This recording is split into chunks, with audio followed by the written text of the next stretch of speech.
రూపాయి డబ్బులు నీ దగ్గర లేకపోయినా నువ్వు దేవుణ్ణి నీ యొద్ద కలిగి ఉంటే,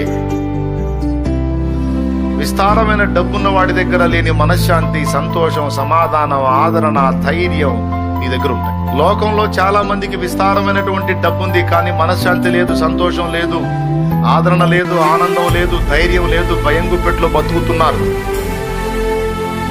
కానీ విస్తారమైన డబ్బు లేకపోయినా దేవుని బిడ్డల దగ్గర సంతోషం ఉంది, సమాధానం ఉంది, ఆదరణ ఉంది, ధైర్యం ఉంది. ఎందుకుంది అంటే వారి దగ్గర దేవుడు ఉన్నాడు. మరి లోకంలో డబ్బును ప్రేమించి డబ్బు కోసం వెంపర్లాడి డబ్బును కుప్పేసుకుని డబ్బునే వెతికినటువంటి వాళ్ళ దగ్గర డబ్బు ఉంది, కానీ దేవుడు లేడు. కాబట్టి డబ్బుతో వాళ్ళు అన్ని సమకూర్చుకున్నారు, కానీ వాళ్ళు వెతికిన ఆనందం, సంతోషం, సమాధానం, నెమ్మది, ప్రశాంతత, ధైర్యం అనేది వాళ్ళకి దక్కల.